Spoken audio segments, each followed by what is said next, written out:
Um, Hello, everyone. I am one of the co-chairs of OTESA 2022, and the this is end of the second day, and second day has stellar speakers just like the other days. However, the next speaker is a special one. Well, I wouldn't exaggerate if I say one of the legends of distance education is among us. Yes, it is true. Professor Emeritus Dr. Terry Anderson is on the stage. Dr. Anderson, the floor is yours. We are looking forward to listen your thoughts and see your slides. Okay, well, again, my apologies, everyone, for being late. Now I even have to go faster.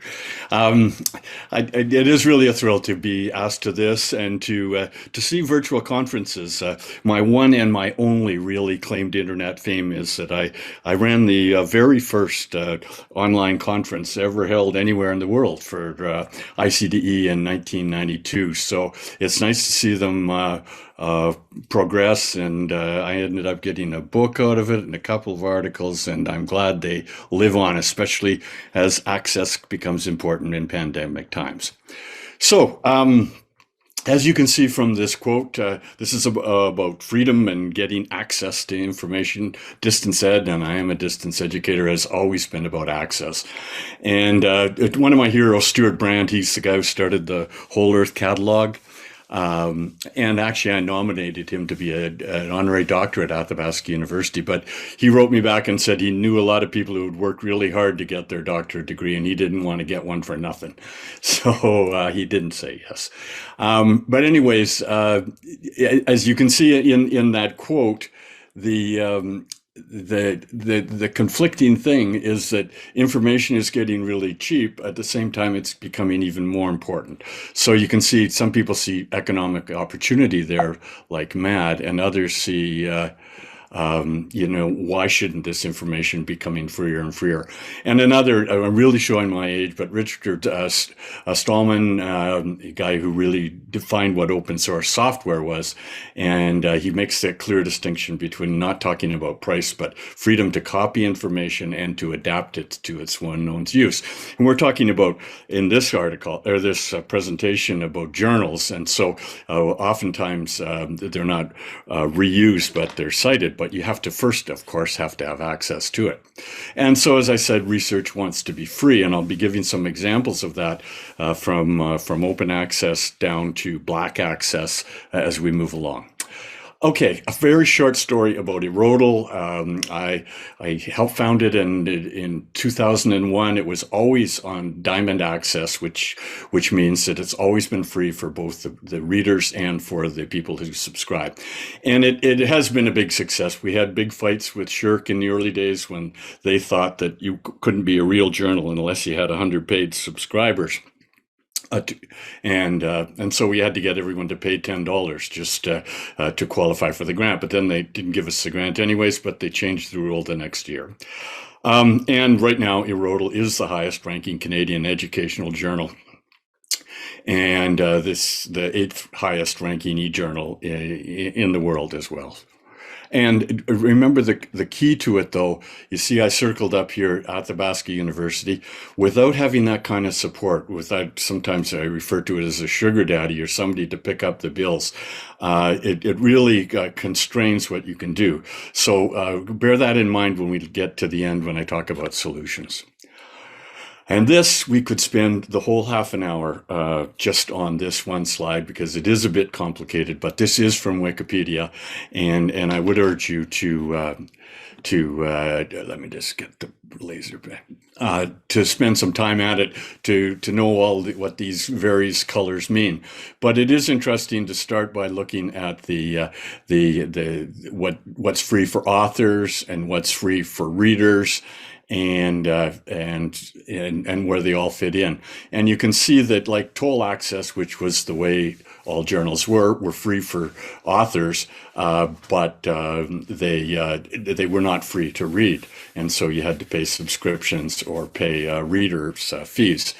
And then green access, open access came along, where people were, it became free, but only after they were held in jail for a year or 15 months or something like that. And then gold open access is when you pay money to have it freed. And we'll see the various challenges with that article processing fees, as there's referred. And just a little bit of a humor here, but you can ask, well, really, how many journals do we need? There's so many journals out in almost every discipline. And I found a couple of funny ones. You probably didn't know that knives manufactured from frozen human feces do not actually work. Or did you know that there's a scholarly article on strategies for hiding infidelity? Anyways, couldn't resist those. Okay.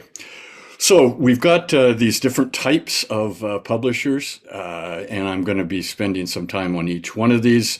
The commercial publishers and the hybrids, the ones who will allow you, through an article processing fee charge, to free your particular article. And then there's open access publishers. And then finally, the most emergent one, which is black access. So beginning with the commercial boys, it's big business, the big five oligarchy: Springer, Elsevier, Wiley, Cambridge, Routledge, and they control about 80-90% of the journals in total, or at least the more prestigious one if we delete the predatory journals. The most important thing to remember about them is it's very, very profitable business.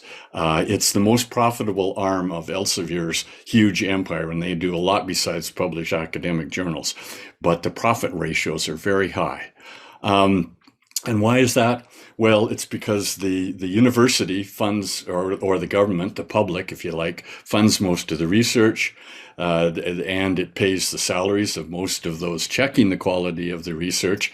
And then at the end, they have to buy the product back. So when you have one massive source of funds, the subscription fees, and then you have very, very little expenses, it's no wonder it becomes profitable. So this is what I keep thinking of the commercial boys is. It is just they're just eating up money that could be used to free information. So here's an example: Elsevier, 3,000 journals. It's more profitable than Apple, Google, or Amazon, based on the sales of their organization. So the funding models, there's the pay per view, and you might wonder, well, how much do universities pay for articles? And I asked, well, I had trouble getting an answer to this, but I did a little bit of math and realized that from a CBC, it said that we paid $300 million in Canada. There's 46,000 full-time employees, which means that $6,460 is paid to these publishers for every full-time academic staff at Canadian public universities. So you can see the money is on the table. The money is there. It's just a question of how do we allocate it fairly to open it and to make sure that the most people around the world, and not just Canadians, but people all over the world, can access this information. So if your government doesn't fund, well, of course you can buy online. But look at some of the prices that you see: $47 US to download it for 48 hours. I guess you could probably print it, but that might be technically illegal. But or you can buy the whole issue for $257, or they have packages, to really save you a lot of money if you buy a whole bunch of them. So you can see it's extraordinarily expensive, at least, by retired guys, but I'm thinking of academics in third world countries especially. So this gave rise to the whole area of the predatory journals. Is that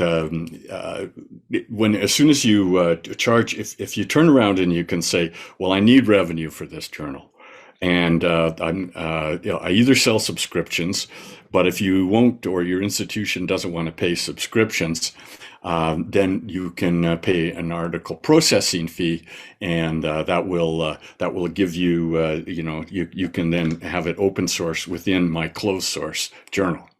And of course, that has had some effect over the last 8 or 9 years that it's been growing in popularity. I'm going to skip that. So, what happens what are these average estimates of an article processing fee is around $2,660. In the average, and it's quite significant. The commercial ones, like the big five that I mentioned earlier, are significantly more expensive than the second major source of the subscription model that's going this way are the societies like the American Math Society and various kind of public academic groups who publish their own journals and charge subscription or charge a processing fee. But as you can see, some of them are getting like $11,528 to get into Nature. And one guy says, "Well, I'm not going to play this game anymore. I'm just not going to review for you anymore." And Springer replied that a fee that is designed to cover production costs. It's warranted by the journal's selectivity and editorial quality. So they say that, $11,000 is a mirror for all the quality that they give you, and I frankly don't believe it. So a number of companies have said, well, we want our scholars to publish, and we want it to be open, so we will pay the article processing fee, Germany, Austria, and UK. And there's about 50 open access publication funds in the USA, mostly run at the university level, sometimes at a state level. And in Canada, I don't have any relative data or any real new data, but there's varying degrees. Sometimes if you get down on bended knee to the vice president's research, they can come up with a few bucks if you want to go open access in that sense, or free your article. So the big problem with it is what if you don't have that kind of money, or what if the university or your government says, we've got a lot of priorities, and funding these rich American publishers or international publishers is not one of our high priorities. And so what's happened is that in the developing countries, people don't have the money to pay for it, so they put them on as closed production. And whereas the institutions and the senior faculty, male, senior, federally funded, working at prestigious universities, they get the money. And so what happens, because there's quite a bit of data to show that open access gets it gets referenced more often by and cited by other academics than closed access.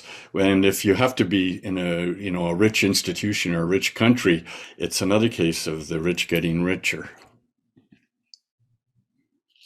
And so Springer has this new deal where for a mere $3,690, they will take a quick review of it for you. So it's crazy, the variations on the same theme of getting the institutions to pay. Okay, next model, the predatory journals, and you've probably heard lots about them. Librarians in particular are incensed at predatory journals. They think that we've got all these good journals. Why do people, want us to pay, or why do we pay money to these journals to publish? And the 5 characteristics, so you can know if you see one, false or misleading information, deviation from best practice, lack of transparency.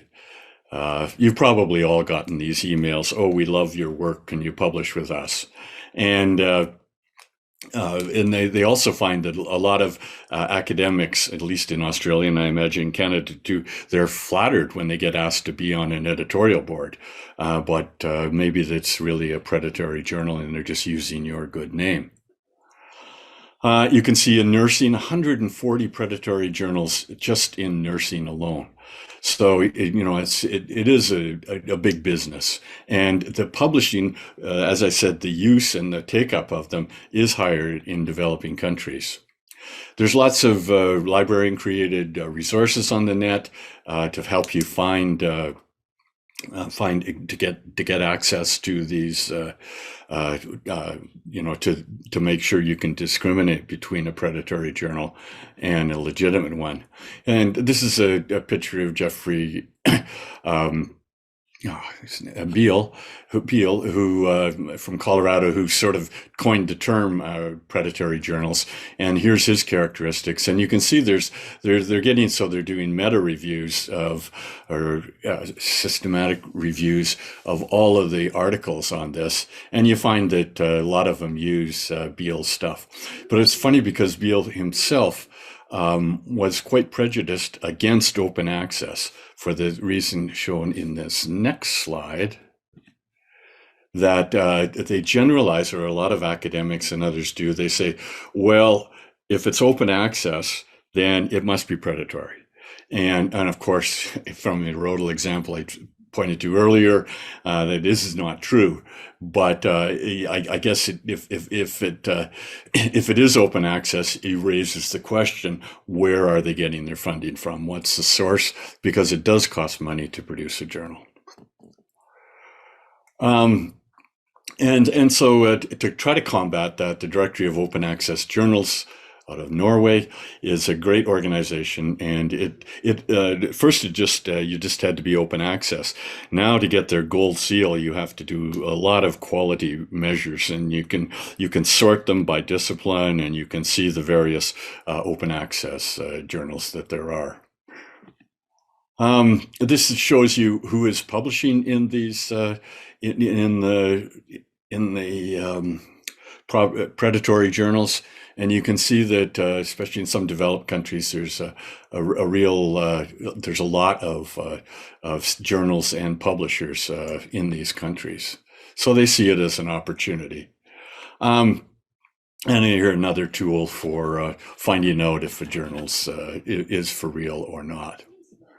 I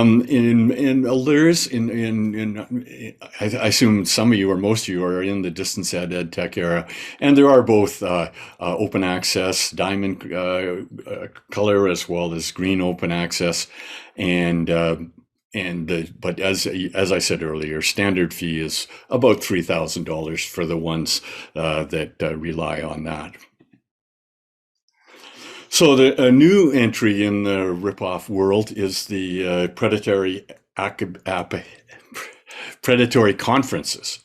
And I must say I did get wooed into being what I thought was a predatory conference, in the sense that they invited me and they gave me, I think, 2 nights hotel, but no payment or anything, and I had to pay my own transportation. And I thought, well, and it wasn't an exotic location, and I'd never been there, and my wife wanted to go there, so we went there, and there was only 50 or 60 people there, and there really wasn't any high quality academic discourse. So when you add the green and the carbon cost to the institutional cost, it was really a waste of money. They set up to look like a legitimate science conference. There's really usually no control, and they're usually, as I said, popular tourist destination. Low or no reviews, and you can see that there are thousands of them out there now. There's a researcher from 2017 who said that there are now more predatory conferences than there are official scholarly events. So you can see it's a big growth industry as well.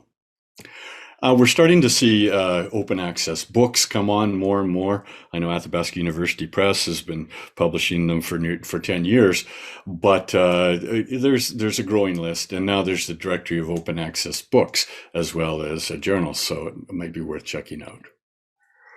Okay, the final one is Black Open Access, and that is, as the name implies, where somebody publishes or distributes the articles that have been published by somebody else, allowing other people to read them for free. And the most famous one is Sci-Hub. I don't know how many of you have used this service, but it is amazing. You can just go Sci-Hub, I think .se, or just do Sci-Hub, and it'll find it. It's got mirrors around the world because they keep getting shut down. And if you have time to, it is really interesting to sort of look at the history of it and the founder of it from Kazakhstan. So Alexandra Albakian was a PhD student in Russia, and she basically couldn't do her research because she couldn't afford to pay for these fees. And so she set up a database, and then other people have picked up on it and mirrored it. And she solicits some funding if you want to help contribute to it through Bitcoin. And she's got some videos. She's actually quite a convincing person, and I would urge you to go to Sci-Hub above, and you can watch a video of her, and she's quite charming. What I found interesting is that because I don't stay logged into Athabasca Library all the time, so I usually have to log in separately to the library, and then I have to search. And I find it's way faster for me to use Sci-Hub than to go through the Athabasca University Library.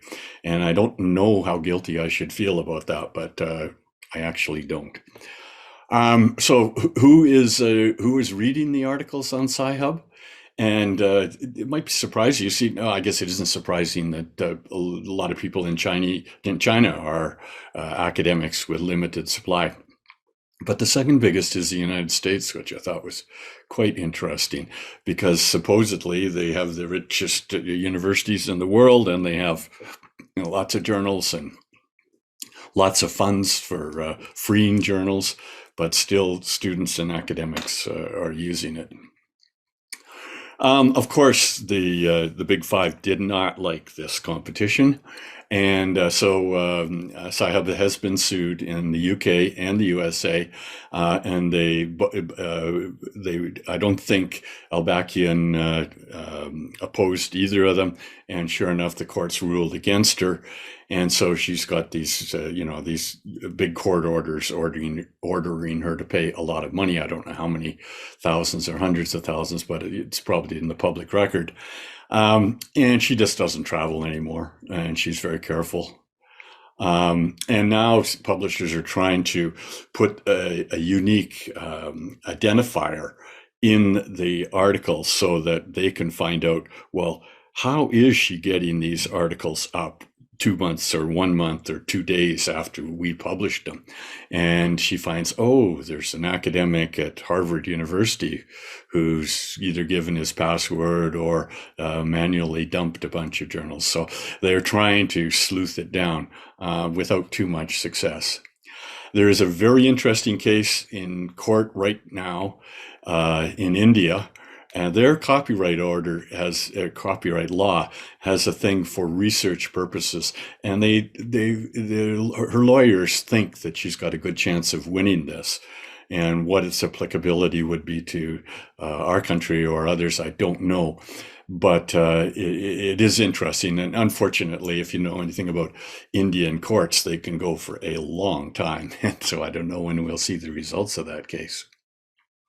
Here's a second way that people get articles. You can put on quiz. There's a hashtag that you can use, and you can say, can somebody give me an article from 1990? My university doesn't have it, or something like that. And there are good Samaritans out there who find they have access, so they either copy it or send the URL or somehow manage to get it to that person. It's a sort of a good Samaritan kind of model. So on the one side, we've got proprietary publishers. On the other side, we've got predatory publishers. And I see them both really trying to, squeeze money out of us at the expense of access and freedom for our work. And so, and you can see here, I've just put in the Raven from Sci-Hub. You know, is that a solution? And I know it violates Canadian copyright law, amongst most other laws in most countries. So, you know, does that mean that we should be penalized and go to jail or fined, or does it mean that it's this is a way of protest, a nonviolent way to protest the current situation? So, what are the solutions? Well, the university and the government have and are spending the necessary money. So the money is on the table. And the stewardship model, which basically Athabasca stewarded Erodal, and it did it because it was key to its strategic goals as becoming a good online university. And but if you can imagine expanding it to outfits who might bid to be the proprietor of particularly prestigious journals. And for that, they would, you could think of a number of ways they could fund it, either just reducing their subscription model and paying for copy editors and managing editors of their stewarded journals. But the key is the peer reviews, because you can purchase everything else. Well, maybe you can't purchase the submissions, but you can certainly, but how do you get peer reviews? Because you want good, high quality reviews, and you don't want to pay any money to them. And so some people are suggesting, well, if you're a full-time academic, you're drawing on the public purse all the time, every month for your salary, you have an obligation to do X number of reviews per year. And I know, as the editor of Erodal for 10 years, the problem with that is that sometimes you get the worst article reviews, just check mark, no comments, no suggestions, no concerns, no nothing. And so, if somebody's forced to do it, maybe they won't do it very well. But I know at Erodal, every review is rated by the editor. He says, well, A, the person said didn't respond at all, or B, they said they would do it, they didn't do it, or three, they did it, but it was a terrible job, or 4, it was an okay review, added value, or 5, it was wonderful, and so there is some sort of a rating system, but it isn't made public, and maybe it should be. So research wants to be free, and I am going to take a deep breath because it took me so long to get in. I haven't calmed down yet. So thank you for this presentation. And I look forward to any comments, questions, voice or by text.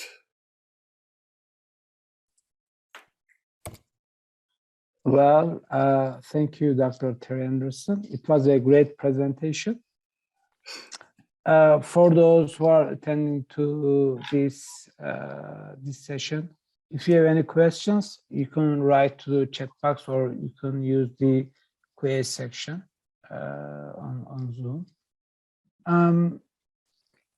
Meanwhile, I would like to say that, it's a privilege to be a Diamond Access journal for Erodal, and it is also promising that open access articles and journals gaining more reputation all around the world. And considering your role at Erodal, in fact, Erodal is a role model for many open access journals. So actually, you did a good favor for open access publishing. Well, thank you, Aris. I appreciate that. It certainly wasn't just me, a whole team of people. Another thing, I'm approaching from the perspective of survival of the fittest idea. Survival of the fittest argues that the strongest will survive, and I see that against all, limitations and legal restrictions, Sci-Hub is still among us, and I think it is one of the strongest. I mean, we all know that it is not, what they do is not legal, but they still survive. What do you think about that? And you also cited one of the article written by me and Alexandra, and in that interview, she told me that during the COVID-19 pandemic, most of the articles that accessed from Sci-Hub was from health and medicine field. So people were trying to find a cure. So I think it is a discussion beyond, legal dimensions, but it is something beyond that, because, at the point to save, I mean, you have a chance to save some people's lives, but you need to access to some certain articles, but you don't have money from, legal ways, but you can access from Sci-Hub. What do you think? I mean, what's your position? Well, if you're asking me, I already told you. I think she's a real saint almost, and I think that if nothing else, we need these buttons pushed, and she has gotten the attention of the world with that product. But not just for its attention value alone, but just for the wisdom that it imparts to people all over the world.